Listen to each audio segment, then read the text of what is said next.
आपका सोसाइटी में, हमारा मुसलमानों का सोसाइटी में क्या कंट्रीब्यूशन है, क्या इजाद कर रहे हैं हम लोग, दुनिया के लिए क्या कर रहे हैं। अल्लाह ने हमें भी जहन दिया ना, जैसे दूसरे लोग हैं वैसा जहन हमारे पास है। एडिशनली हमारे पास क्या है, हमारे पास एक बेस है, हमारा दीन का बेस है। दूसरों के पास, दूसरों की इतनी खुशकिस्मती नहीं है, हमारे पास एक बेस है जहां से बिल्ड करना। तो क्या करें आगे जाकर, क्या हो 15 साल 12 साल 13 साल 15 साल पढ़ेंगे बच्चे, मेहनत करेंगे, दिन रात मेहनत करते बच्चे यहाँ पे। उसके बाद हाफिज बन गए, चलो बहुत अच्छी बात है, आलिम बन गए बहुत अच्छी बात है, हजारों लाखों निकलते हैं हर साल मदरसों से। उसके बाद क्या, बाहर जाके आप काम करेंगे, कितने कितने मौजिन बनेंगे, कितने खतीब बनेंगे। ये तो मस्जिदें के लिए बनती ना क्या, क्या उसके बाद कहीं जाएंगे जॉब के लिए अप्लाई करो, भाई कहाँ है सर्टिफिकेट बताओ, 10th का सर्टिफिकेट है, मिनिमम 10, आज तक तो 10 से भी कुछ नहीं होता मगर मिनिमम 10। आप जैसे बताए वो पासपोर्ट के लिए जो 10th का सर्टिफिकेट चाहिए।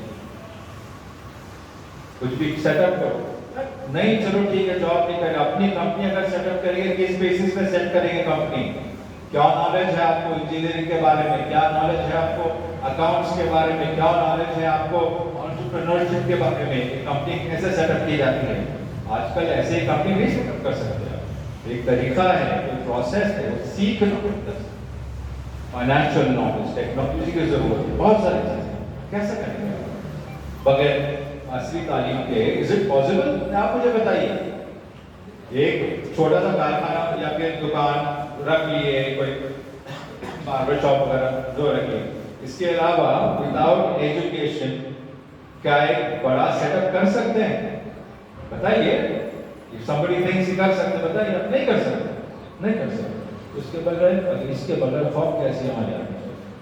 तो एक तो ये है कि इकोनॉमिक अपॉर्चुनिटी लिमिटेड हो जाएगी।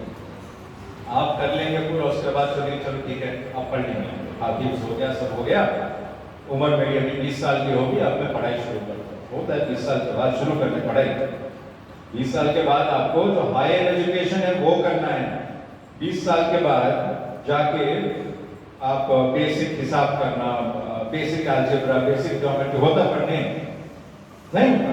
उम्र भी ज्यादा होती है, कमाने का भी कहाँ से पढ़ते और शौक नहीं चले जाते।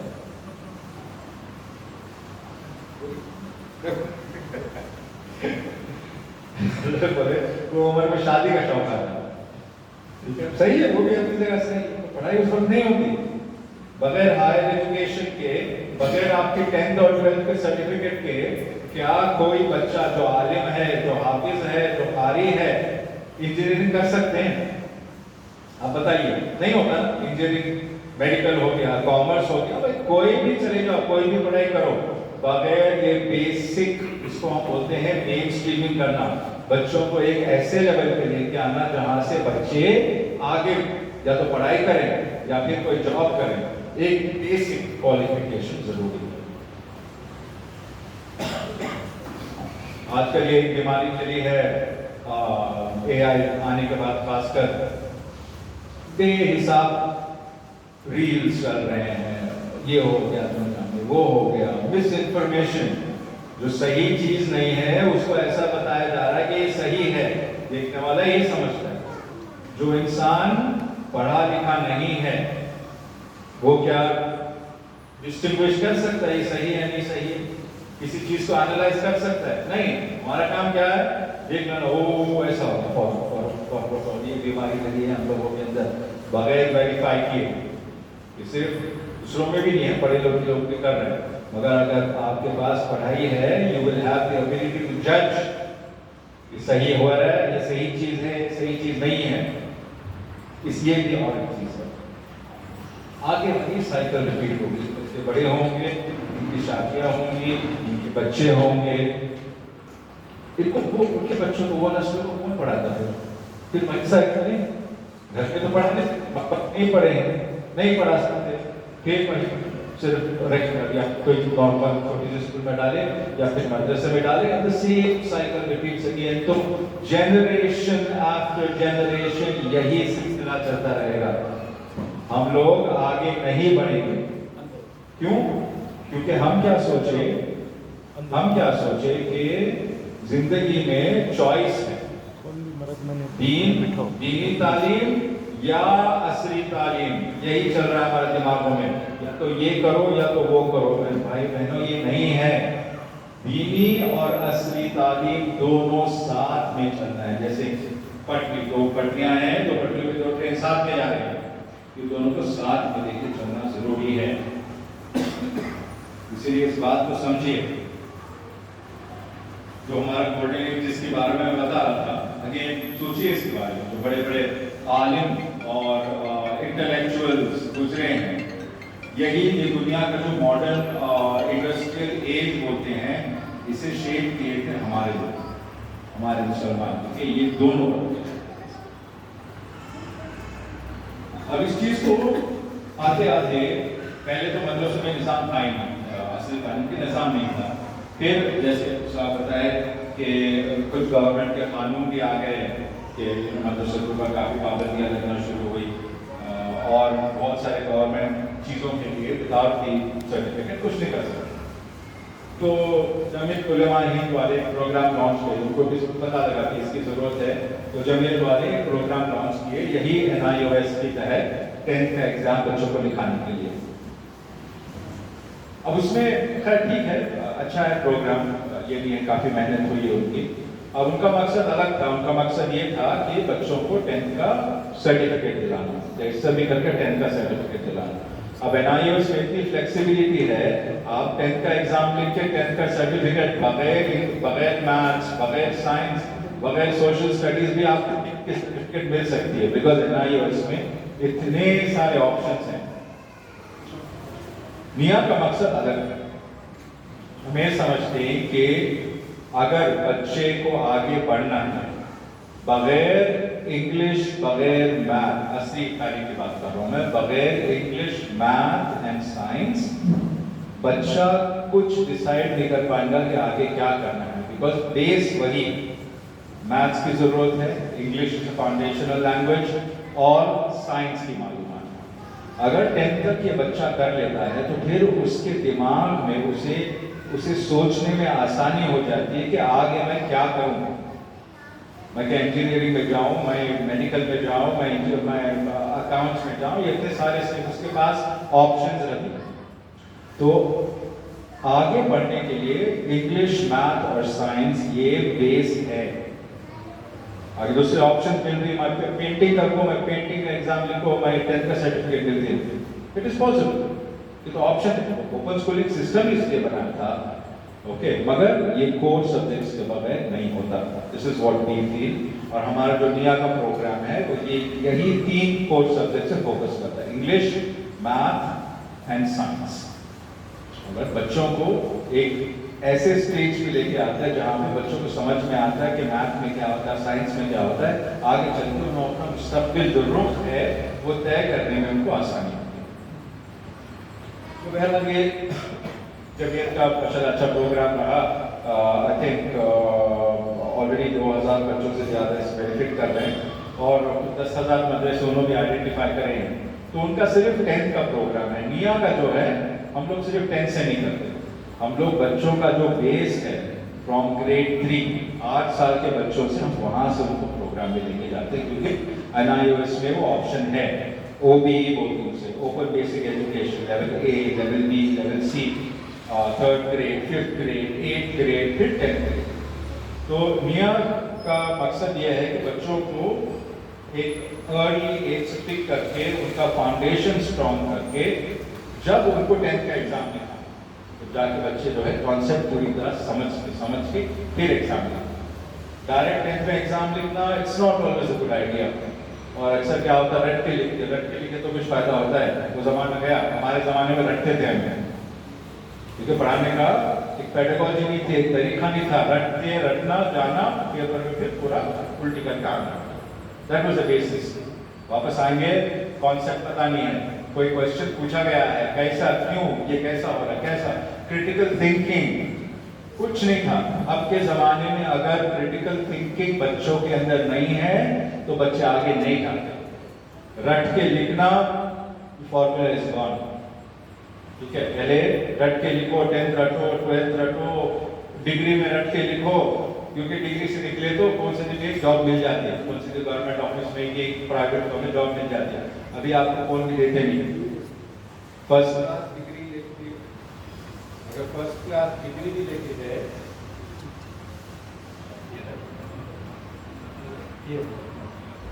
अगर फर्स्ट क्लास डिग्री भी है, फिर भी आपको जाके कंपनीज में एग्जाम लिखना पड़ता है, टेस्ट देना पड़ता है। आपका जो एप्टीट्यूड है, आपका जो इंटेलेक्ट है, वो टेस्ट करने के बाद में आपको एम्प्लॉयमेंट देगी।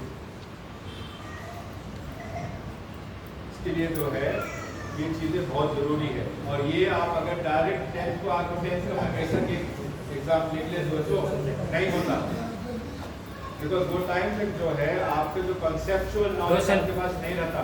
पुराने क्वेश्चन पेपर रट को प्रीवियस क्वेश्चन आती, वो चीजें 35-40 मार्क्स दिए 10th होगा। इससे मसला हल होता है, मसला हल होता है। मैं ज्यादा जो माए उनसे पूछना चाहती हूँ ये कि अगर बच्चा रट के एग्जाम लिखा, इससे क्या बच्चे की तरक्की होती है? क्या बताओ? नहीं होती, हरगिज़ नहीं होती। समझना जरूरी है कॉन्सेप्ट। अगर अलजेब्रा पढ़ रहा बच्चा क्यों पढ़ रहा है, अगर कोई फॉर्मूला सीख रहा है क्यों सीख रहा है, ये इस दुनिया में कहाँ काम आता है, ऐसी नॉलेज की जरूरत है। तो डायरेक्ट 10th में आके लिखना, हाँ एग्जाम पास कर ले सकते, वैसे भी करो पास हो जाते, मगर ऐसी नॉलेज कोई काम की नहीं है। हमारा दुनिया का प्रोग्राम है, हमें 8 साल के बच्चों से स्टार्ट करना, एक बेस डेवलप करती है। मैथमेटिक्स फॉर एग्जाम्पल उनके ऑपरेटर्स ठीक कराती, उसके बाद ये फॉर्मूलास ये वो, फिर अलजेब्रा, ज्योमेट्री, इंट्रोडक्शन से हमें पूरा कराती। इसमें क्या होता है, बच्चों के अंदर एक इंटेलेक्चुअल कैपेबिलिटी डेवलप होती है।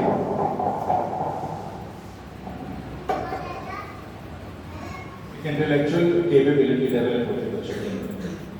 तो हमारा जो प्रोग्राम है अभी माशाल्लाह 4 साल से नियर एग्जिस्टेंस में है। हमें पूरे मिला के तकरीबन 20,300 बच्चों को तक पढ़ा के अलग अलग मदारिस से तकरीबन 100 मदारिस से बच्चे पढ़ेंगे हमारे पास। और अभी भी तकरीबन 4,500 बच्चे पढ़ रहे हैं।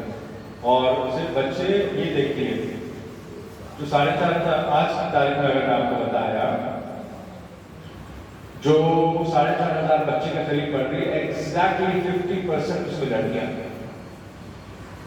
मेरा बताने का मकसद है जो लड़कियों की मदरस नहीं है उनको भी बहुत दिलचस्पी है, बिकॉज वहाँ पे क्या हुआ है। और मैं लास्ट वीक भी ओकेजनली में एक मदरसे में था, तो इतने जज्बात थे उन लड़कियों को पढ़ाने के लिए, क्योंकि उन्होंने वहाँ पे देखे क्या हो रहा है। तो बच्चा पढ़ के नहीं, कुछ समझ नहीं, नादान थे, वो कैसे गलतियां कर बैठे, उनके साथ कैसा जुल्म हुआ, बिकॉज उनको उनके राइट्स के बारे में उनको पता ही नहीं था क्या है। बस घरों में थे, चले सही रास्ते में निकल गए, अगर निकल गए तो शौहर सही नहीं है, नहीं फिर गलत रास्ते में निकल गए, वहाँ से फिर माँ बाप लगे बता रहे थे, जो लेडीज थे और जो उस्ताद थे वो बता रहे थे कि बहुत जरूरी है लड़कियों के लिए एजुकेशन होना। तो 50% हमारे बच्चे जो है दीज आर गर्ल्स, तो गर्ल्स ओनली मदरसों में रहते हैं। तो हमारे ये है programme, level A B C हमें पूरा कराते, 10th तक कराते, वहाँ से एक ऐसे लेवल पे छोड़ते जहाँ से बच्चे मेन स्ट्रीम हो सकते, आगे जाके चूज कर सकते। तो अगर और बहुत सारी चीज़ें बोल सकता हूँ, मगर वक्त की थोड़ी कमी है, तो एक 2-3 क्वेश्चन मैं पूछ के आपका आंसर कर देता हूँ। एक तो ये है कि अक्सर माँ बाप पूछती मॉडर्न एजुकेशन लेने का है तो बच्चों का दीन खराब हो जाता है, क्या अगर मॉडर्न एजुकेशन आके बच्चों का दीन खराब होगा तो जैसे मैं बताया सीना वगैरह ये जो है मैं तरक्की नहीं करती, जमीयत वाले प्रोग्राम लॉन्च नहीं करते। और ये प्रोग्राम जो है क्योंकि पिछले 12 साल से मैं देख रहा हूँ कि कैसा बच्चे हिप्स के साथ क्या मशीन में जहाँ मैं था वहाँ पे हिप्स के साथ बच्चे NIOS करे, उसमें अभी डॉक्टर्स नहीं, इंजीनियर्स नहीं, मास्टर्स डिग्री करने वाले ही, मर्चेंट नेवी में काम कर रहे बच्चे। कुरान पढ़िए, कुरान है, हाँ सुप्रीम कोर्ट के एडवोकेट्स ले लो, साइंटिस्ट ले लो, तो एंड जो सिस्टम है ओपन स्कूलिंग, ये और क्वेश्चन आता है इसकी क्या वैल्यू है ओपन स्कूलिंग सिस्टम की। ये मैं सुन जा रहा हूँ उसके 10-12 साल से यही क्वेश्चन सुन रहा हूँ और आंसर मेरा यही है कि भाई आप जाके तहकीकात करो सही तरह से। मैं बता रहा हूँ हमारे बस एक स्कूल का मैं आपको बता रहा हूँ।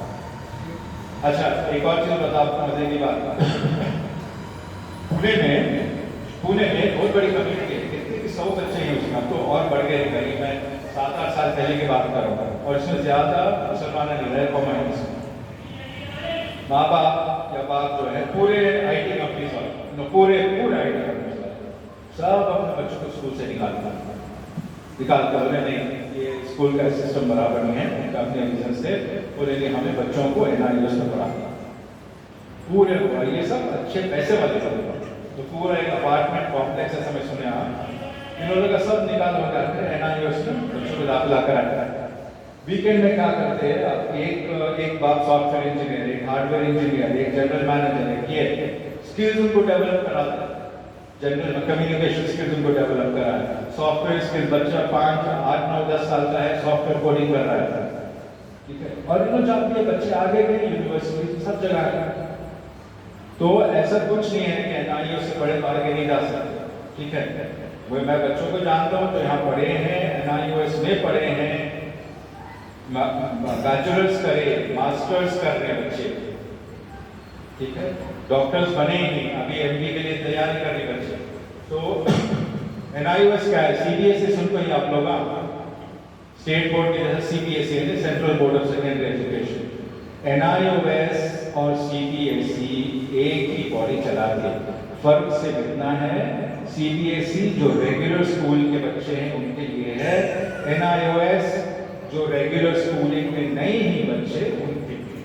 CBSE में बहुत सारे रिस्ट्रिक्शंस थी, ऐसा नहीं होता कि जो रेगुलर स्कूल को नहीं जा रहे हैं CBSE में एग्जाम नहीं दे सकते, इसीलिए NIOS बना गया। NIOS में काफ़ी सारी फ्लेक्सिबिलिटी है, इसमें जो है जैसे मदरसे में बच्चे मदरसे की पढ़ाई पढ़ रहे और साथ में पढ़ सकते हैं, और जो भी एग्जाम आप लिखती level A, level B, level C, इसकी बाकायदा एक तो NIOS से रजिस्टर होता है सेंट्रल गवर्नमेंट से, इसका आपका ID कार्ड मिलता है, और एग्जाम लिखने के बाद इसके सर्टिफिकेट यहाँ मदरसे वाले नहीं देते, नानिया वाले देते, ये certificate direct NIOS new Delhi से आता है, ठीक है, और इसमें आपका जो आधार आपा ID भी आता है उसको पूरा रजिस्टर होता है। It's a very very genuine thing.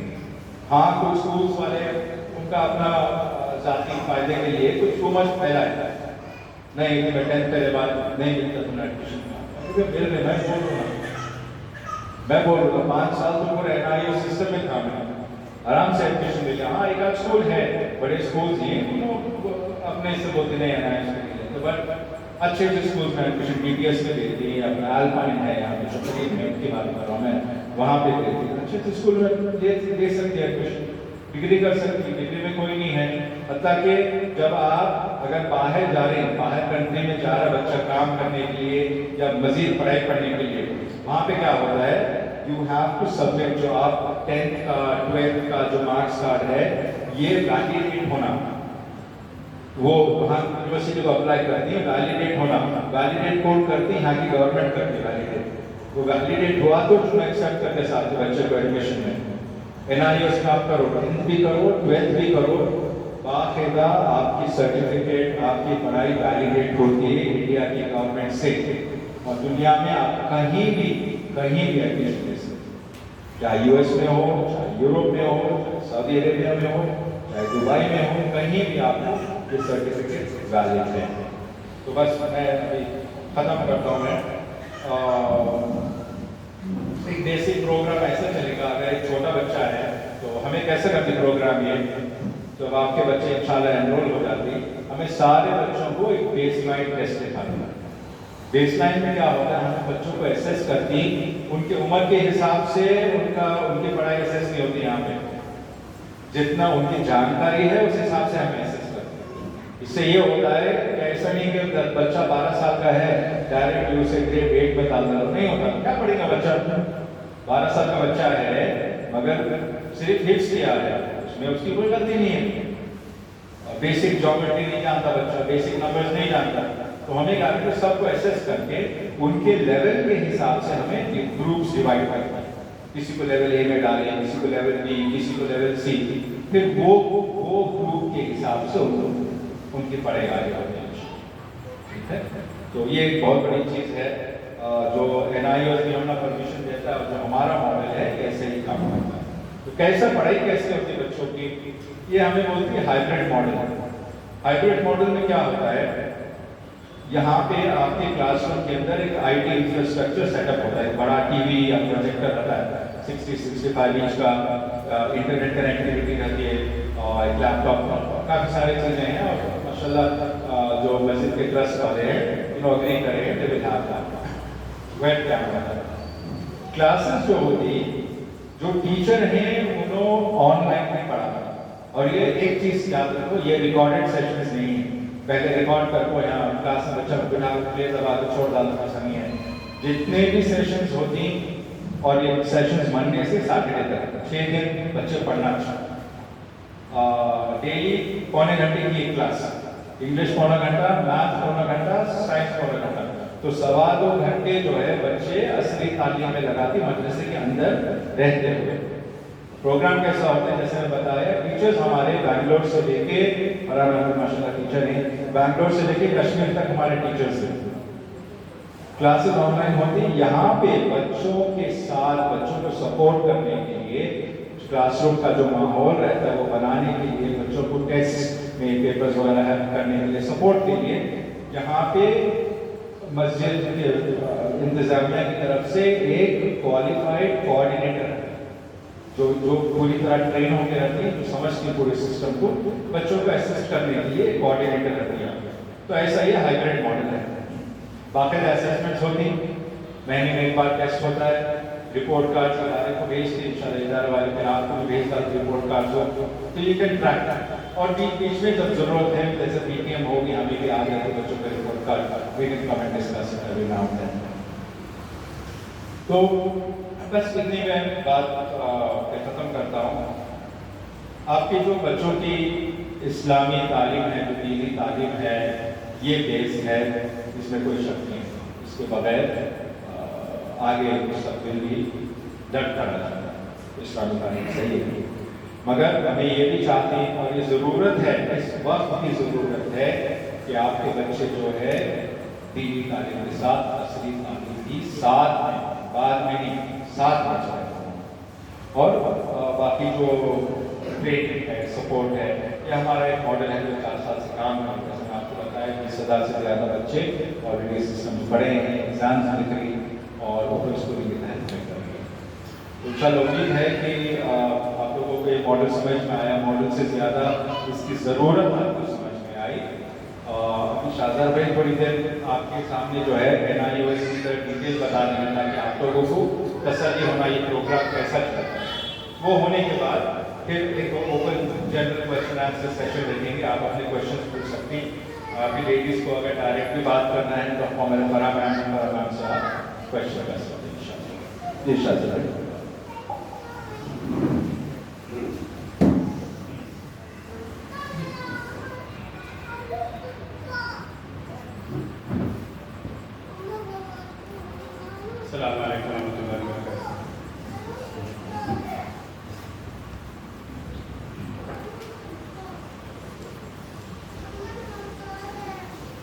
यहाँ कितने पेरेंट्स हैं जो सिर्फ वालिदैन में सिर्फ माँ को भी पढ़ाया जाता है? कितने पेरेंट्स हैं जो खाली सिर्फ बाप आपको? अच्छा, कितने पेरेंट्स हैं जो दोनों आपको, माँ और बाप दोनों ही? क्योंकि ये बहुत ज़रूरी है। ऐसा जब आपके इदारे में, मतलब आपके मदरसे वाले कोई एक मीटिंग करते ना, तो इसमें ये ज़रूरी होता है कि माँ और बाप दोनों मिलकर के आए। क्यों मानना ज़रूरी होता है? वरना क्या होता है, ज़्यादातर सिर्फ माँ आके चूल्हे पर जैसे ये क्या की बोले और कैश पड़ जाते हैं, खाली हस्बैंड चूल्हे पर गए, घर के बारे चल रहा है, औरतों को मालूम नहीं हुआ, तो बच्चे के लिए कोई भी फैसला लेना बहुत मुश्किल हो जाता है। तो ज़रूरी है आज के माहौल में माँ और बाप दोनों मिलकर ऐसे प्रोग्राम अटेंड करें बैठ के सुने, फिर बच्चे का फैसला करें कि क्या करना है, कैसे करना है। कर रहा सामने रख। समझ में आ गया तो उसके बाद फैसला करना आसान हो जाता है। ठीक है, मैं यहाँ मिनहाज ट्रस्ट का बहुत शुक्रगुजार हूँ कि उन्होंने यहाँ आकर हमारा जो तजुर्बा है रखने का मौका दिया। मेरा नाम शाहजर अहमद है और मैं पेशे से इंजीनियर हूँ, ऑफिस में काम करता हूँ और बकिया वक्त जो इतवार हफ्ता इतना जब वक्त मिलता है, मेरा अनपदारुल ऐसा है जो गिड़क गली में है, मौलाना तल्हा हजरत का खानका है, वहाँ जो मदरसा चल रहा है वो एक मदरसा और 2 और मदरसे हैं, उनके साथ जुड़कर वहाँ पर असली तालीम मतलब स्कूली एजुकेशन का जो भी है वो मेरे नज़र में, मेरे निगरानी में चलता है। अल्हम्दुलिल्लाह वो कुछ करने की मेहनत करने की कोशिश कर रहे हैं।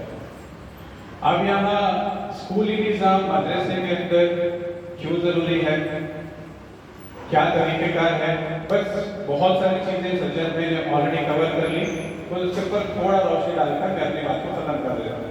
क्योंकि मेरा वाबस्ता मदरसे के साथ है, हमारा 3 साल का तजुर्बा है, तो इस 3 साल में हमारा क्या हुआ, कैसे क्या क्या परेशानियाँ आई, कैसे हमने उसको हल किया, फिर उसका अभी हम क्या तरीक़ेकार चल रहे हैं, वो बस कुछ चीज़ें आपके सामने रखना ज़रूरी समझता हूँ मैं। देखिए, ये जो स्कूली निज़ाम होता है ना, क्यों ज़रूरी है आज के ज़माने में? आपको लगता है कि स्कूली निज़ाम ज़रूरी है? क्योंकि देखिए, पहली बात तो मैं पेरेंट्स का मैं मुबारकबाद देता हूँ कि आपने अपने बच्चों को अल्लाह के कलाम को अपने सीने में महफूज करने के लिए चुन लिया, तय कर लिया। ये बहुत बड़ी सादतमंदी है। आज के ज़माने में अल्लाह ताला चुन लेते हैं, अपने कुरान को किसी के सीने में महफूज करने के लिए चुन लेते हैं, तो आपके बच्चों को अल्लाह ताला ने चुन लिया।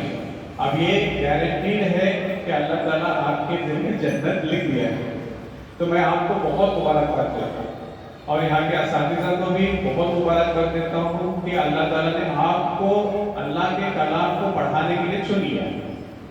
अब ऐसे मौके पर जहाँ पर हमारा मेन फोकस है हिफ्ज़ कराना बच्चों को, उसके बाद आलिमियत कराना, कोई मुहद्दिस बनाना, ये सारी चीज़ें हैं, तो इसमें स्कूली तालीम क्यों ज़रूरी है? सवाल ये आता है, क्या ये पढ़ाई काफ़ी नहीं है? बिल्कुल काफ़ी है, लेकिन ये क्यों शर्त है?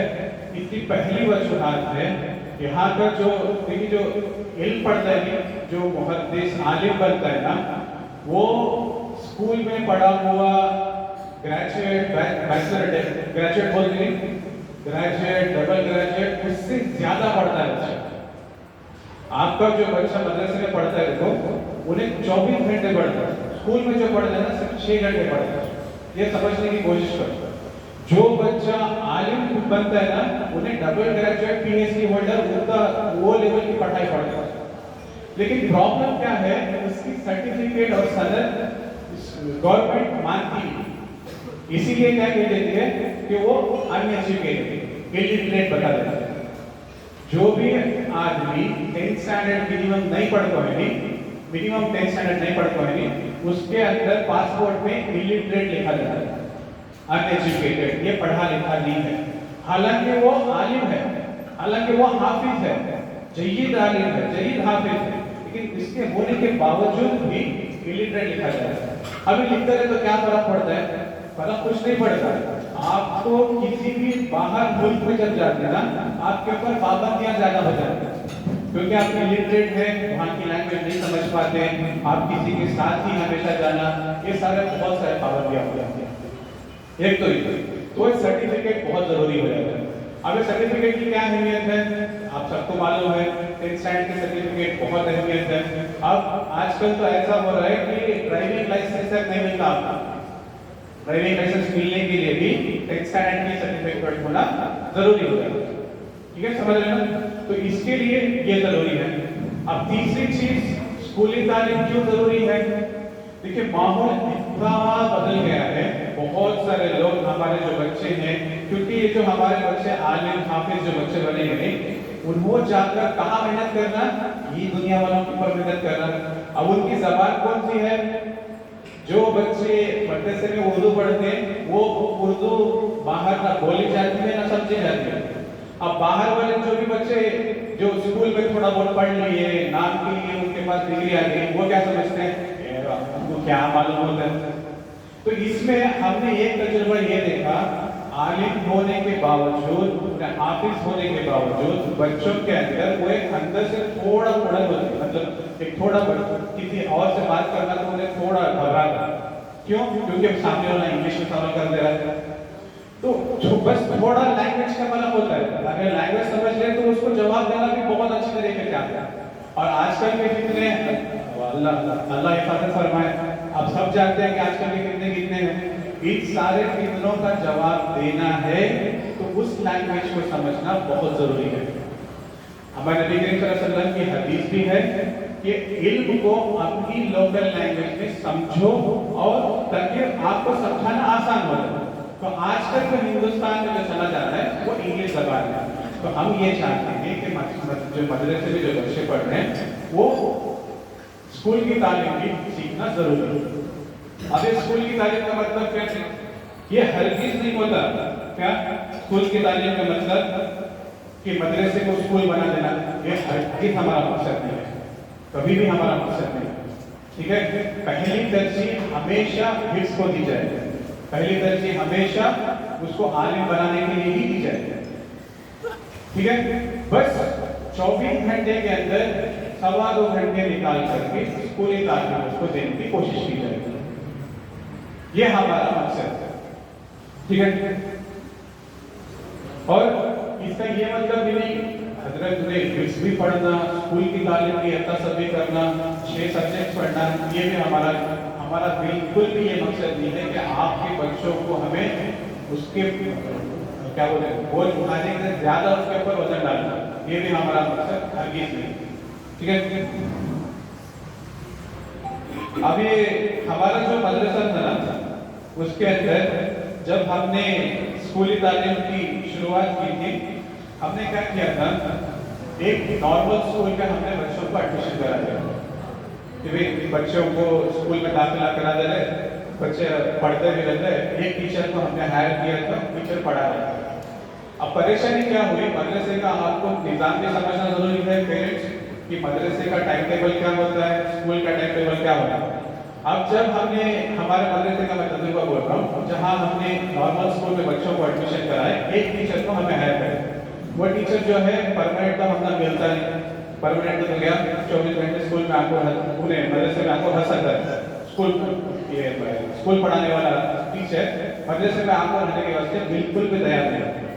अब हमारा वक्त था 2 घंटे में, अब वो 2 घंटे के लिए कहीं और पढ़ा रहे थे, वो बोलते कि या तो मैं सुबह 6 बजे आता हूँ, या फिर मैं असर के बाद आता हूँ, या फिर मगरिब के बाद आता हूँ। अब हिफ्ज करने के बच्चों को यही 2 वक्त होता है जो बहुत अहम है हिफ्ज कराने के वास्ते, फजर के बाद का वक्त, मगरिब के बाद का वक्त याद कराने के वास्ते बहुत अहम जरूरी वक्त होता है। ये इस वक्त में ज्यादातर याद करने का बच्चों को टाइम होता है। अब वो टीचर क्या बोलता है, वो टाइम को आता, दूसरा टाइम हमारे पास नहीं है। अब तीसरी परेशानी क्या होती है, जब क्योंकि वो टीचर बाहर से आता था छुट्टी करके, रजा दलाले, बारिश आ गई नहीं आ पाए, बुखार आ गई 2 दिन से नहीं आ रहे। अभी मदरसे का निजाम क्या होता है, जब स्कूल की पढ़ाई होती नहीं, देखो 24 घंटे टीचर असातिज़ा भी रहते थे, अब उनसे पूरा 24 घंटे तो काम नहीं किया जा सकता। हमारे मदरसे में जो है ज्यादातर हम 9-9.25 घंटे उनसे काम लेते हैं, बाकी का उनका काम होता है। अब उसमें जैसे टीचर छुट्टी दे तो क्या करना बच्चे को, अब मदरसे का निजाम क्या होता है, भी स्कूल के टीचर आ गए, आप आराम कर लीजिए, ये आपका वक्त है, अब ना आराम करता।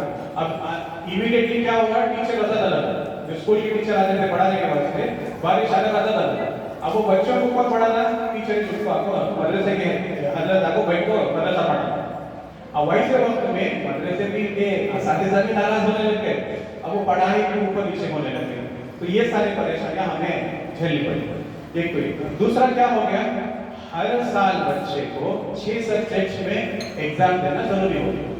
स्कूल में जाते हैं आप, कितने सब्जेक्ट है मालूम, कितने सब्जेक्ट है, 6 सब्जेक्ट आते हैं, 3 लैंग्वेज है, कन्नड़ा, इंग्लिश, हिंदी, उसके बाद मैथ, साइंस, सोशल, ये 6 सब्जेक्ट में एग्जाम कंपलसरी है। अब हमारा बच्चा पढ़ने आए तो वो हिफ्ज करते हैं, अब वो हिफ्ज करने के वास्ते 6 सब्जेक्ट पढ़ाना फिर हमारे से नहीं होता, मुश्किल है। अब इसका सोल्यूशन क्या है? प्रॉब्लम तो है, सोल्यूशन क्या है? तो हमें जब समझ में आया कि NIOS एक ऐसा कॉन्सेप्ट है जो ऐसे चीजों को, ऐसे परेशानियों को मसला हल करता है।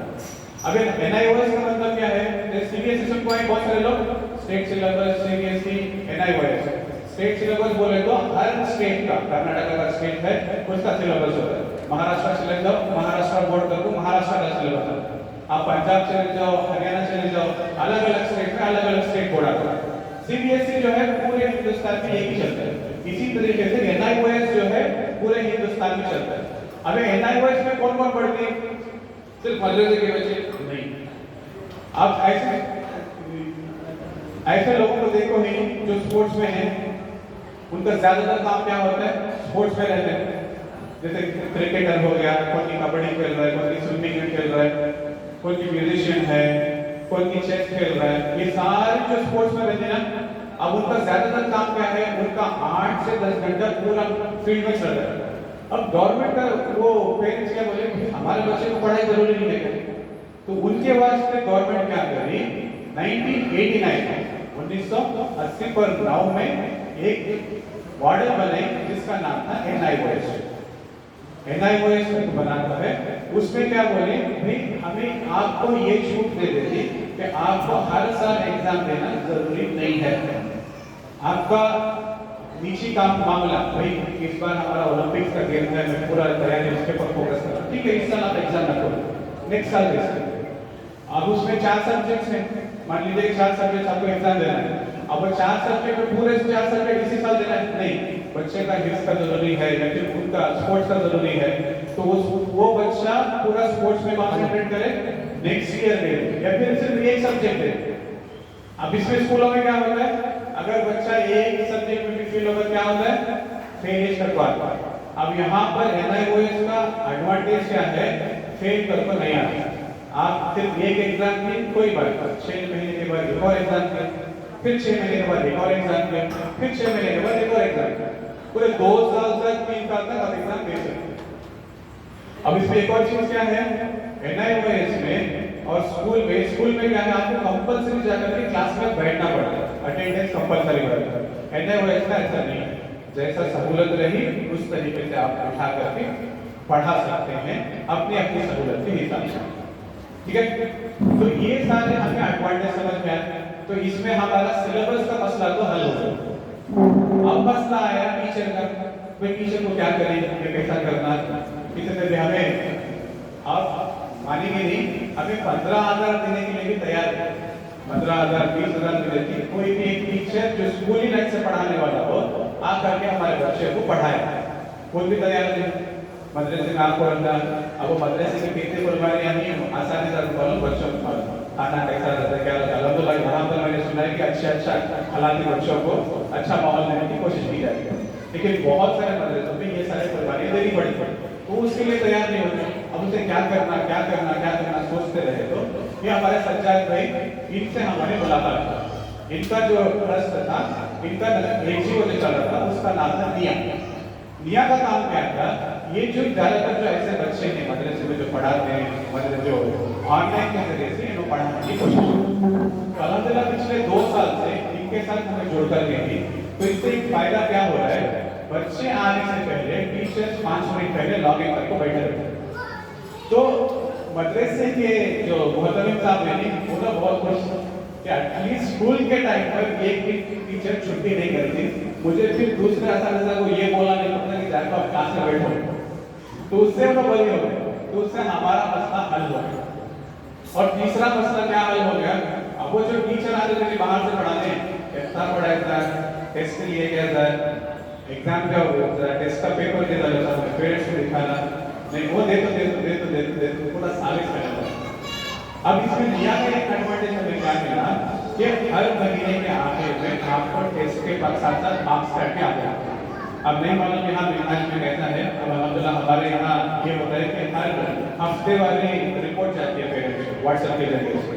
तो वहाँ हमने क्या सोचा कि महीने में एटलीस्ट एक रिपोर्ट स्कूल की तालीम की भी एक रिपोर्ट पेरेंट्स को व्हाट्सएप के जरिए से चले कि भाई हमने महीने में इतना पढ़ाने की कोशिश की है, बच्चा टेस्ट में इतने नंबर लाया है, इतने मार्क्स के। तो ये हमने करने की कोशिश की और इससे हमें अल्हम्दुलिल्लाह बहुत सारा फायदा है। ठीक है, तो ये सारा था हमारा तजुर्बा जो मुझे बोलना जरूरी लगे। तो इसमें टीचर्स का मसला हल हो जाता है, पढ़ाने का मसला हल हो जाता है, टेक्स्ट का मसला हल हो जाता है, और ये पूरा एनआईओएस का बच्चों का दोनों तरीके से फायदा होता है। ठीक है, और इसमें कोई और सवाल है तो मैंने पूरा कवर करने की कोशिश करूँगा। कोई और सवाल रहा तो बोलो, मैं इंशाल्लाह बताने की कोशिश करूँगा। आपके दिमाग में कोई अगर सवाल है तो पूछिए।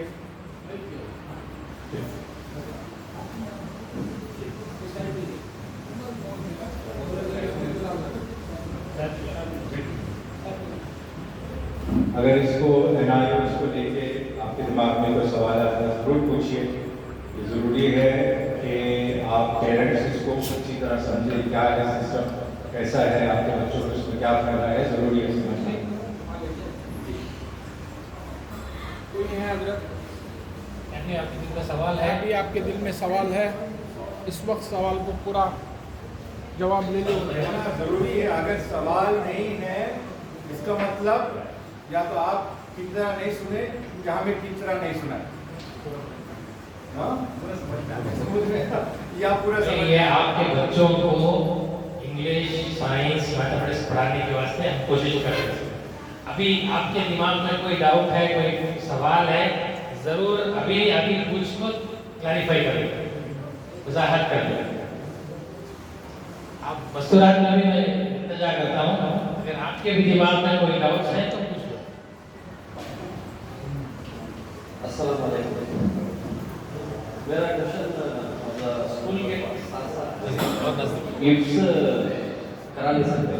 फॉर एग्जाम्पल बहुत सारे ऐसे बच्चे हैं बड़े बड़े स्कूल, उनके पेरेंट्स उनको उसके कोई उनको कंप्लीट कर लेते हैं। क्या बोल रहे फुल टाइम स्कूल जाना बच्चा साथ में आपको क्यों बोलो आज के टाइम पे दुनिया की तालीमत बहुत ज़रूरी है, बहुत ज़रूरी है, तो बहुत है। काम भी करके वो एक्सपेक्ट नहीं दे रही मुसलमानों को जो उनके स्पोर्ट के थ्रू दे रही है। तो हमें भी ये फील्ड में इतने आगे बढ़ना हमारे बच्चे, अब वो दीन के पढ़ाई के साथ वो पढ़ेगा तो और ज़्यादा टैलेंट बढ़ता है, इनकी इनर माइंडसेट ज़्यादा बढ़ता है। सो मेरा कॉन्सेप्ट ये कोई बहुत सारे मदरसे में मेरे बच्चे को डालना छोटे छोटे रीजन से, अब मैं बोल नहीं सकता वो रीजन ये तो मेरी गलतियाँ नहीं इसमें, समझो बॉल नहीं करना है मेरे को निकालना है, ऐसा छोटे छोटे रीजन से बच्चों को निकालना है। मेरा कॉन्सेप्ट है बच्चों को वो उसमें गलत। अब मैं दो स्कूल चेंज कर रहे हैं, एक ही रीजन में उनका कॉन्सेप्ट पूरा भगवान का उनका लेक्चर इसको भी डाला, डीपीएस को भी डाला, नारायण भी डाला, वहाँ भी सेम कॉन्सेप्ट। अब इसमें डीपीएस एक्चुअल मुसलमान इमरान सर आप भी रिसर्च हो रहा है, तो एक कॉन्सेप्ट पूरे बिल को एक अभी एरिया के अंदर के बच्चे ही जैसे मुसलमानों की मतलब पूरे बिल को एक बनाना। आपकी बात सही है, और ये इंतहाई अफसोस की बात है कि हमें जो है एक इदारा ये ऐसा चेन ऑफ इदारे नहीं खड़े करे जहाँ पे स्कूलिंग भी बाकायदा पूरी हो रही है, ये भी हो रहा, पूरा एक इस्लामी माहौल के अंदर हो रहा है। ये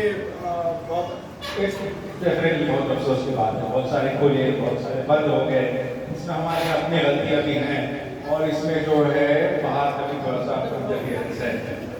अब देखिए अंडर द सर्कमस्टेंसेस जो आपने सवाल किया है ना, ऐसी सोच देखिए अल्लाह सुब्हानहू व तआला ने हर इलाके में हर वक्त पर ऐसे लोगों की ऐसी सोच देता है। अब जो आप बोल रहे हैं कॉन्सेप्ट ऐसा बहुत सारे जगहों पर है ऑलरेडी, जहाँ फुल टाइम स्कूल जा रहे बच्चे फिर फीस भी करते हैं। अब उसमें दो तीन चीज़ें हैं जी।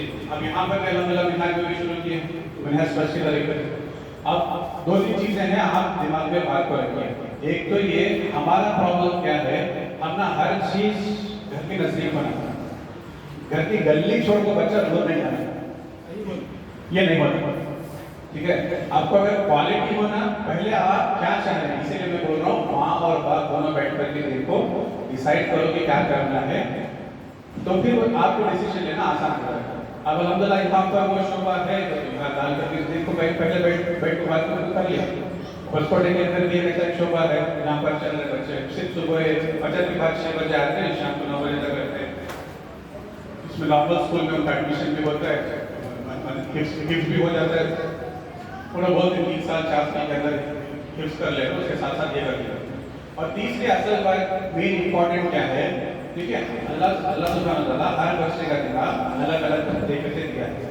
क्या मेरे बच्चे में वो सलाहियत है, ये जानना बहुत जरूरी होता है।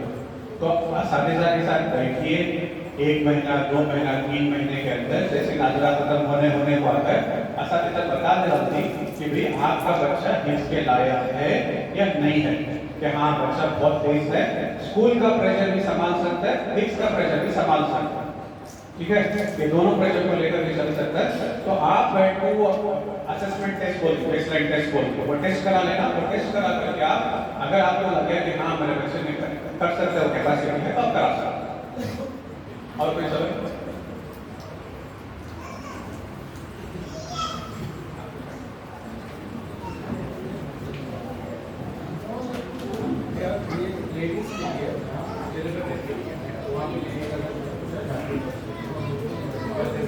मस्तूरात के लिए आपकी सहूलत के लिए यहाँ हमारे पास एक मोहतरमा है, मोहतरमा आपके पास आएंगे, जो भी सवाल है आप उनसे पूछ लीजिए, ओके आपको वजाहत कर देंगे। आइए मैम।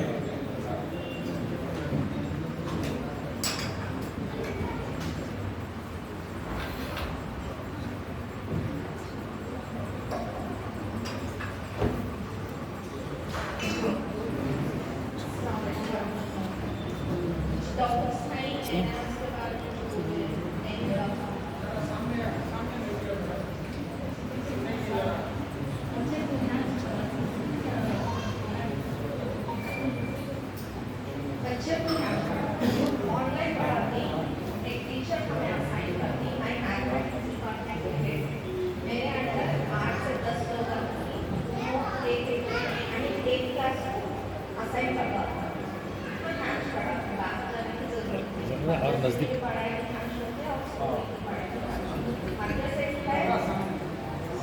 मदरसे की जो है हम जो हजरत की उन्होंने ले ली, स्कूल की पढ़ाई हमें जी। ये NIOS का एग्जाम अगर OB लेवल जो बोल रहे थे सदर सर ने, वो एग्जाम लिखने तो रजिस्टर करना है, तो उसका पूरा रजिस्ट्रेशन कैसा करना है मदरसे में इंक्वायरी कर सकते हैं।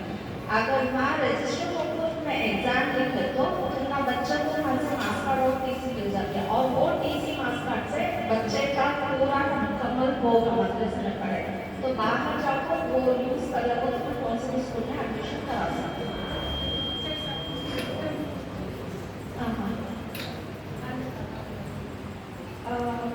रिगार्डिंग TC ये जो स्कीम हमें बनी सिर्फ और सिर्फ मदरसे के बच्चों, जो मदरसे के बच्चे हमारे पास हमारे मदरसे में दाखिला ले को ही वो जो बच्चे को शुरू करेंगे, वो बच्चा जब मदरसे के हमारे अंदर दाखिला ले लेता है, उसका आधार कार्ड ले लेती, उसका आधार को सही कर देती, NIOS में जाकर रजिस्टर करती। जो तक रजिस्टर करती बच्चे का एक आइडेंटिटी नंबर जैसा आधार नंबर आता है, वैसा बच्चे का ये हमारा NIOS का स्टूडेंट को एक रजिस्टर नंबर आ जाता है, अपार आईडी से वो बच्चा पढ़ने तक ऑल इंडिया गवर्नमेंट का रजिस्टर्ड स्टूडेंट है, जो अब तक नहीं था।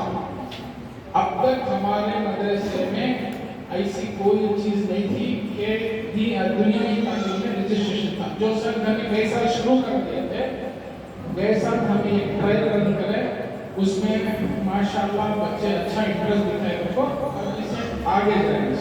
अब इसमें क्या होता है, बच्चे का रजिस्ट्रेशन गवर्नमेंट ऑफ इंडिया में हो जाता है, तो बच्चा यहाँ से निकल को कहाँ भी रजिस्ट्रेशन नंबर में जाकर पढ़ भी सकता है, क्या भी कर सकता है। सही है? ठीक है सर? और बोलो और क्या कर ये रहा तो और तुम्हारा बच्चे को हमारे पास दीनी इल्म पढ़ाना नहीं पढ़ाना उसका आज फैसला करता था कि तो आपसे हमें वो बच्चे को हैंड ओवर को उसका जो भी रजिस्ट्रेशन का काम है हमें शुरू करना। दीनी इल्म का कुछ फर्क नहीं पड़ता, वो तो हर एक है। अब बच्चे के ऊपर हमें जुल्म भी करना, बच्चे के ऊपर जुल्म जबरदस्ती नहीं है। भले 4 साल का कोर्स 5 साल कर लेंगे, बहरहाल जब तक दीनी इल्म नहीं होता वो बच्चा बाहर गया तो क्या भी फायदा नहीं, क्या भी फायदा नहीं। जैसा बोलेंगे पासपोर्ट में इलिटरेट, जिससे दीनी इल्म में हमारे मोमिन मुसलमान तो हो उसका दर्जा बहुत आ गया है, आखिरत में भी हमारा दर्जा बहुत आ गया है, लेकिन दुनिया में उसका मुकाम नहीं है। मुकाम कब होता है जब दुनिया की तालीम लेते हैं। ये फैसला आप लोग करना है। अगर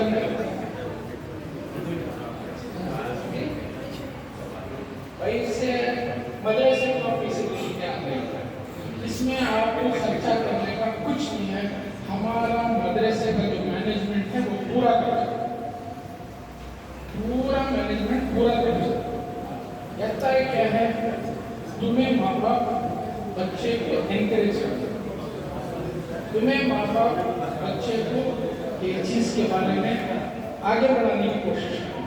तुम्हारा अपना क्या भी है, 2 चीजें, तुम्हारे बच्चे का इंटरेस्ट और तो पढ़ाने वाले टीचर की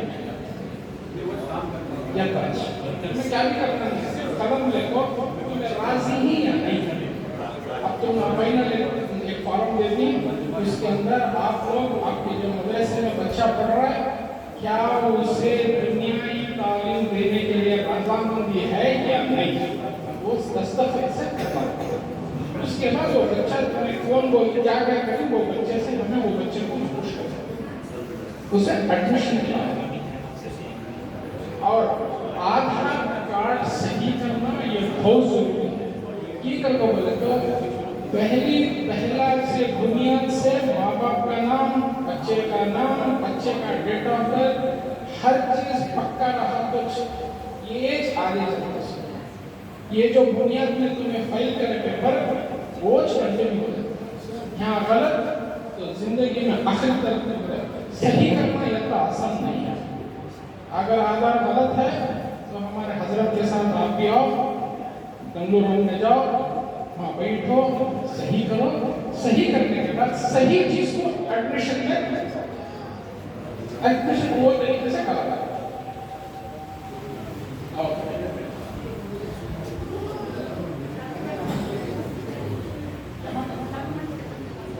शायद आधार कार्ड बस हमारे पास नहीं, हमें एक बोलने के सही करो तो अभी भी हमारे बच्चों को पढ़ा रखी हमने उसका बहुत बड़ा ये है कि एक वर्ड भी आपको उसमें गलत भी नहीं है तो वो सदा की जी एड्रेस से इंसान की पहचान नहीं है। माँ बाप के नाम से, बच्चे के नाम से, बच्चे के डेट ऑफ बर्थ से उसकी आइडेंटिटी है। एड्रेस आज हमारे समाज में इससे कोई गलती नहीं, इससे कोई लेना देना नहीं।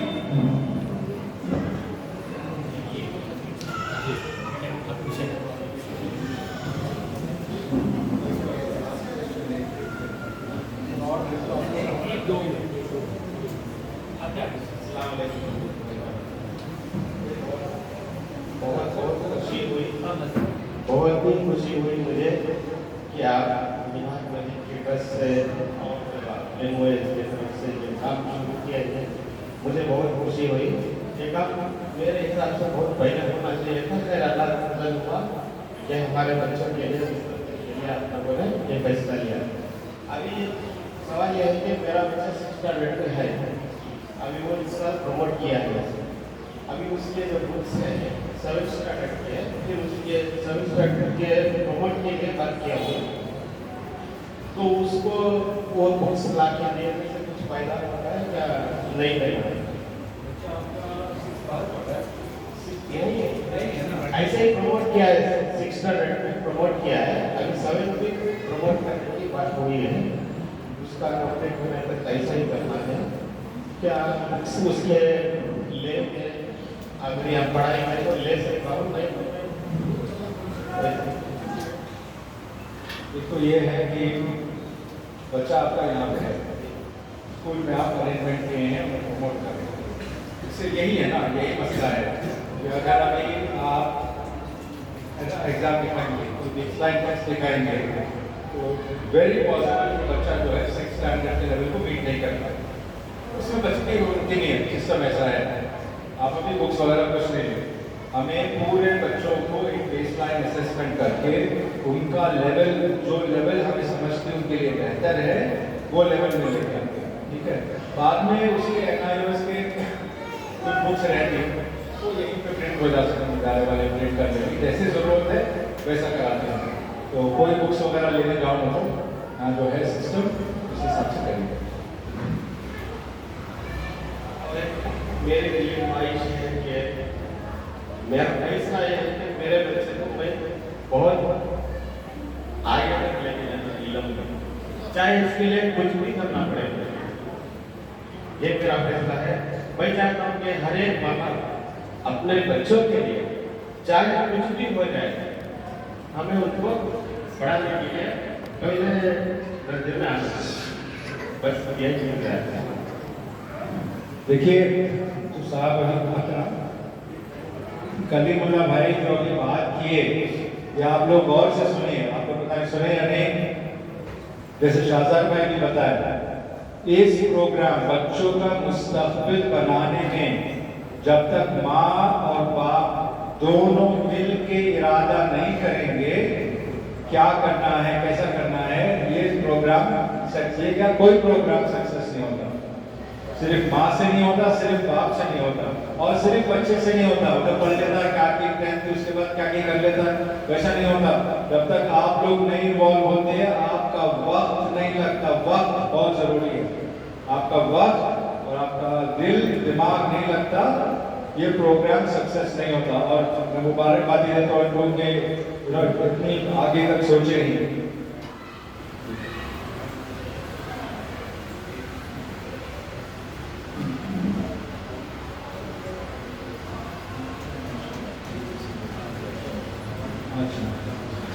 अच्छा हाँ देखिए, इनका जो सवाल था, बच्चा पहले 6th में है, अब 7th में जा रहा है, कि दो चीज़ें यहाँ पर बहुत समझिए, ये समझना बहुत ज़रूरी है। जो भी इदारा हो, नहीं इदारा तो मदरसा हो, स्कूल हो, उसका एक निज़ाम होता है, उस निज़ाम के तहत चलना ज़रूरी होता है।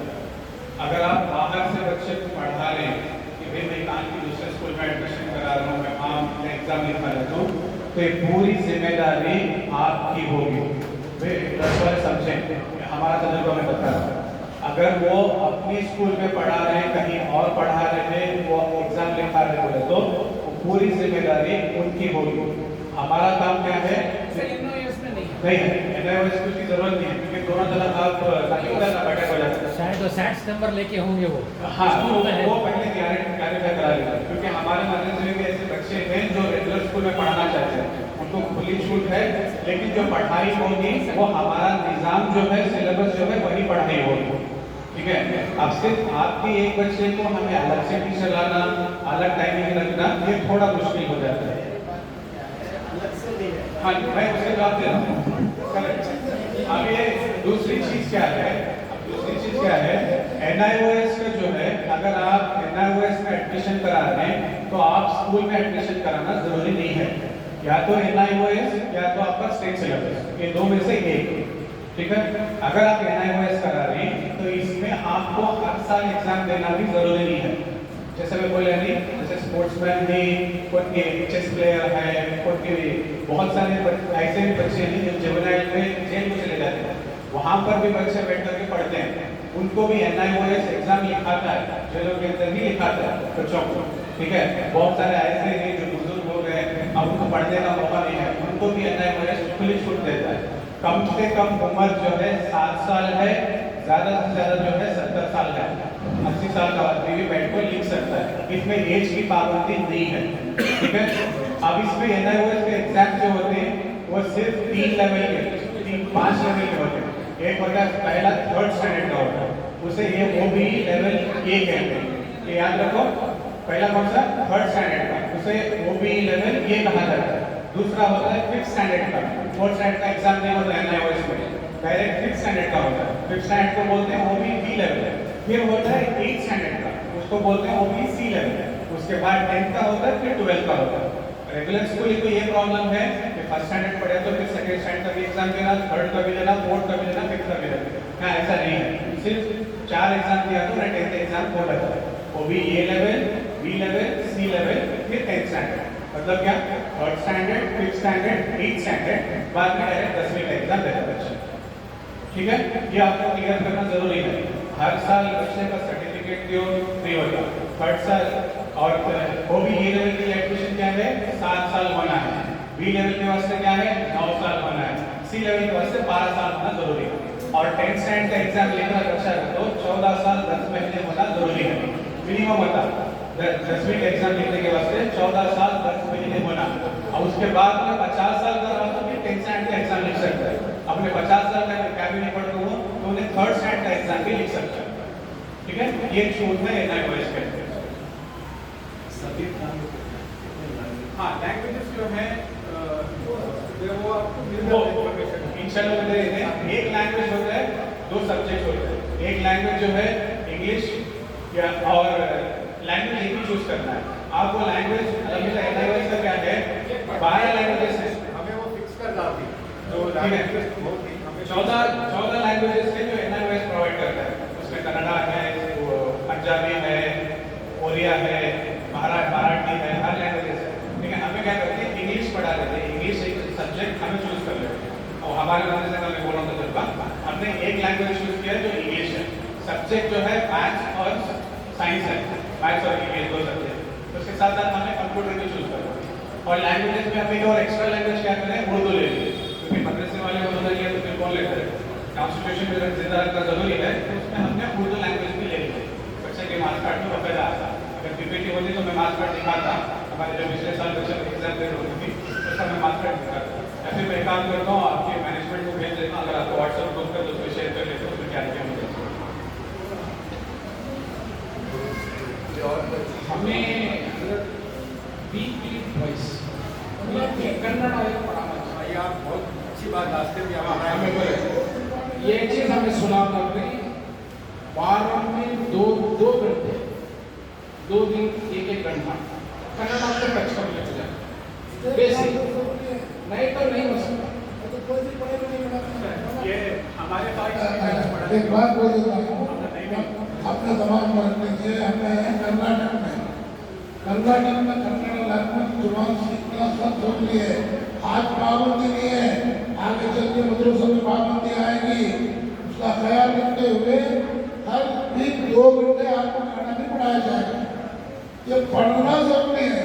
अरे नहीं कि हम उर्दू तो मामूली मदरसों में पढ़ा रहे हैं, ये बात में ये भी पढ़ाइए, क्योंकि अगर बच्चा यहाँ से एक जगह से दूसरी जगह जाना है, बस में जाना है, बस में कन्नड़ में आता है, क्या करता है देखो तो 15 साल का बच्चा है, बस ये लोग उर्दू करता है, थोड़ा ध्यान दिया तो पढ़ लेता है। उसी तरह गवर्नमेंट ऑफिस है, बैंक है, हर जगह छोटे बड़े कामों का कन्नड़ पकड़ नहीं। आजकल फिल्मों का जमाना है, हर चीज की जबान में भारत में इंग्लिश कई को जरूरी है। बोलो तो वास्तव में जब क्वेश्चन करता है तो उनको गलत समझना है। इंग्लिश यूनिवर्सल लैंग्वेज है, ये सीखना जरूरी है। और स्टेट में रहना है तो कन्नड़ सीखना जरूरी है। उर्दू जुबान हमारी मादरी जुबान है, हमारी पैदाइशी जुबान तीनों भी जानता है, नहीं भी हम बोलते हैं। लेकिन एक बात मैं माफ करना, आप लोगों से गुजारिश है, माँ बाप से बात करें, आप लोग बच्चों को डिस्टर्ब सबको करें। यहाँ का एक सिस्टम रहता है, उस सिस्टम छोड़कर हम काम नहीं कर सकते। अब आए बच्चे भले बेटी की शादी, बेटी की नमाजी की शादी है, 3 दिन छुट्टी दे देंगे। हमारे यहाँ के छुट्टी का निजाम में आप लोगों को मालूम करते हैं उतना ही देंगे।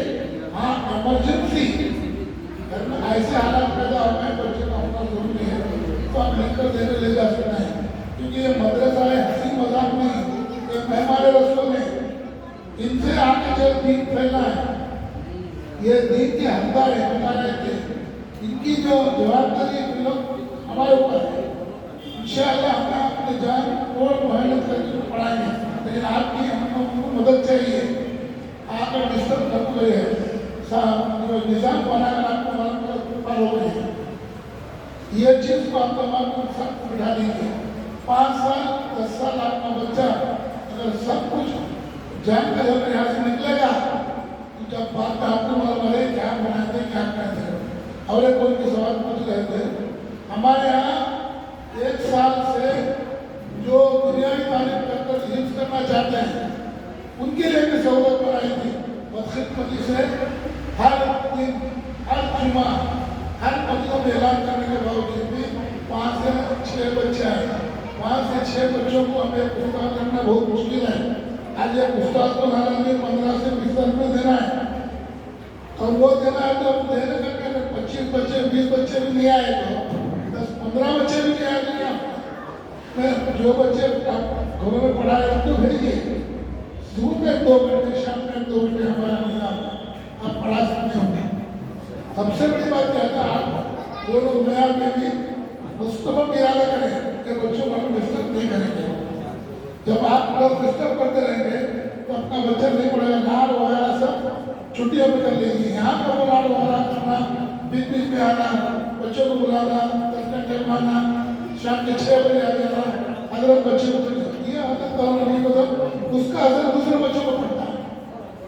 मेहरबानी करके जो हमारा कानून है वो कानून का पालन करिए। इंशाअल्लाह आपको दीन दुनिया की दौलत से नवाजेगा। एक हाफिज़ कुरान होगा और हाफिज़ कुरान को दीन बनाने की उसको सलाहियत आएगी। आजकल मुनाजरा का ज़माना है, मैंने आगे सामने करते गए टीवी में बहुत से आलिम बैठे रहते हैं। अब उन्हें क्या क्या पूछा है, क्या जानकारी हंसी मजाक करते हैं प्रयास करते हैं, और कुछ जानकारी हो गई उसका जवाब मुंह पड़ जाते हैं। ये भी आप तमाम रखना है। और अब मेरी बात को खत्म करता हूँ। अस्सलाम वालेकुम। एक चीज़ मैं बताना चाहता हूँ, पिछले साल 2025 रमज़ान के बाद से शवाल से जब मदरसा शुरू हुआ तब से हमने क्या किया है, बच्चों को बेसिक ABCD कन्नड़ा मैथमेटिक्स पढ़ाना शुरू कर दिए थे। मतलब पूरा साल पढ़ाए हुए, 2 टीचर्स आते थे, 2 टीचर्स आके यहाँ पढ़ाते थे। लेकिन इसमें बच्चे तो पढ़ लेते थे, सीख लेते थे। क्या उसका एक मसला क्या है बोले तो इस प्राइवेट ट्यूशन चल रहा है लेकिन गवर्नमेंट में रजिस्ट्रेशन नहीं है इसका। तो गवर्नमेंट में रजिस्टर कराना जरूरी है। रजिस्टर कराना होगा तो या तो NIOS लेना या तो SAT नंबर लेना। SAT नंबर लेना तो रेगुलर स्कूल को जाना बच्चा, सुबह से शाम तक स्कूल जाना, वो SAT नंबर। अब हमारे मदरसे में यहाँ ना हो SAT नंबर नहीं ले सकते, उसकी वजह से हमें NIOS में रजिस्टर करा के अपार ID बोलते हैं उसको। अपार ID देखो सब सारे बच्चों का जितने भी हम रजिस्टर करते हैं अपार ID लेके पढ़ाते हैं।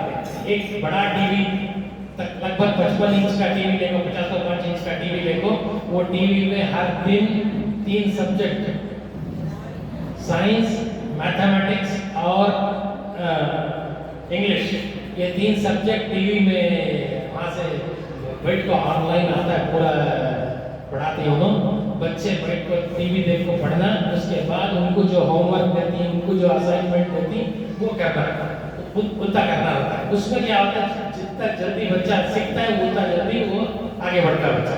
तो ये करने के वास्ते आप लोग इजाजत दिए तो हमें इंशाअल्लाह जल्द से जल्द शुरू करना चाहते हैं। आप इजाजत है क्या? कोई आप बोलो। नहीं, पहले यहाँ कहते कि नहीं आता है क्या कुछ नहीं। अगर कोई ये चाहती है कि नको भाई हम ना नको जरूरत नहीं है तो बोल रही क्या? आप क्या वास्ते उठाई?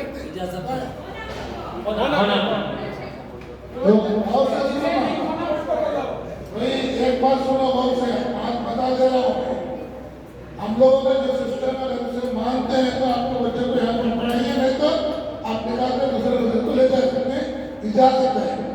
बीच में आपको बता दिया आपको नहीं होना है, अभी आपको गुजारिश और अच्छे मदरसे हैं वहाँ पढ़ा सकते हैं।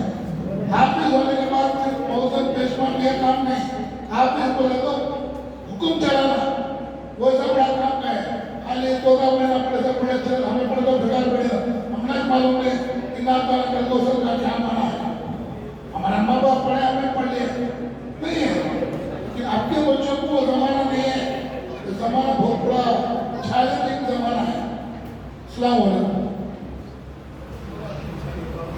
एक मुफ्ती गजाली साहब वो आप एप्लीकेशन जो बना को है आप उस पर साइन ले लो। क्या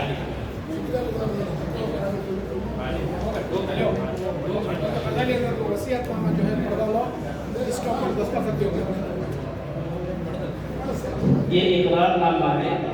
इसमें आप ये कह रहे हैं मुहतरम मुकर्रम सदस्य बेटे और दीगर जिम्मेदार अहबाब, अस्सलाम वालेकुम।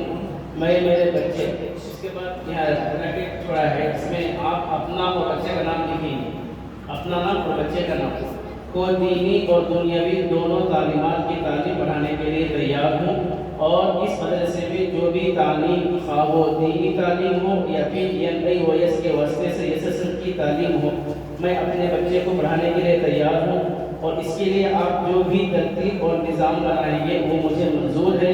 मैं या मेरा बच्चा इसमें कभी दखल अंदाजी नहीं करेंगे और हजरत से मेरी गुजारिश है कि मेरे बच्चे को दीनी व दुनियावी दोनों तालीमात से आरास्ता पैरास्ता करें। ऐन नवाजिश होगी फ़कत वस्सलाम। नीचे आपका और अपने बच्चे का दस्तखत करवा के हमारा मेन मकसद हिफ्ज़ कराना है। बोले हमारा मेन मकसद कुरान को हिफ्ज़ कराना है। साथ में दो राजी है, 2 घंटे एक चीज पिछली बार पिछले साल जब हमने शुरू किया था इंग्लिश कला मैथमेटिक्स पढ़ाने के वास्ते, तब माँ बाप की यानी कि वालिदैन की एक गुजारिश थी, छुट्टी नहीं दे रही बच्चों को छुट्टी नहीं दे रही, बहुत कम छुट्टी दे रही बच्चों। अगर हमें छुट्टी दे रहे तो हम पढ़ाने वक्त कहाँ मिल रहा, अपना वक्त हमारे जो मुहतमिम साहब हैं वो वक्त हमने सिर्फ 2.25 घंटे दे रहे थे।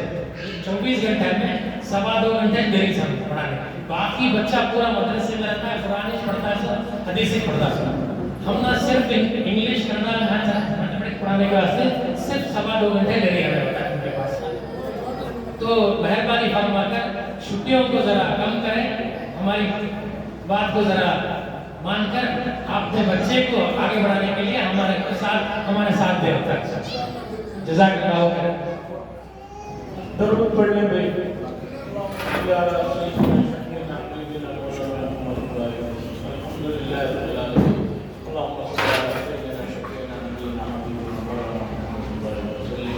अल्लाह तेरे दरबार में, तेरे घर में अल्लाह हम बैठे हुए हैं। अल्लाह ईद बहुत ज़रूरी चीज़ है, ईद के बगैर आदमी अधूरा है, कोई भी पहचान नहीं हो सकती।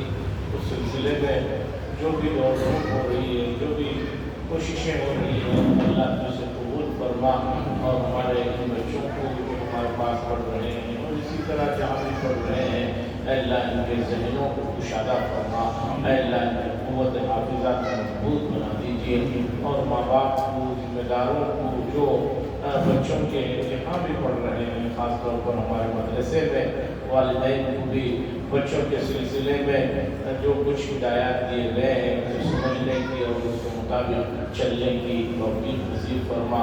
और अल्लाह हमारे दरमियान में आए हुए हमारे मेहमानों निज़ाम को आप अपनी तरफ से भरपूर जज़ाए खैर का फरमा और माँ बाप को भी और हमारे जिम्मेदार अहबाब को भी जो छुट्टी का दिन होने के बावजूद अपनी मसरूफियात से वक्त निकाल कर इस इल्म के सिलसिले में जमा हुए हैं, इनको असातिज़ा को सब भरपूर अजर अज़ीम नसीब फरमा।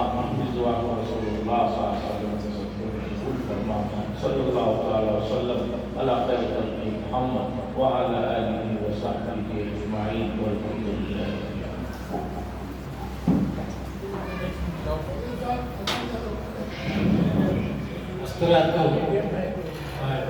बच्चे दो बच्चे आओ, एक रूम है वहाँ बच्चे गले चले जाओ सर बच्चे हैं वहीं तो बच्चे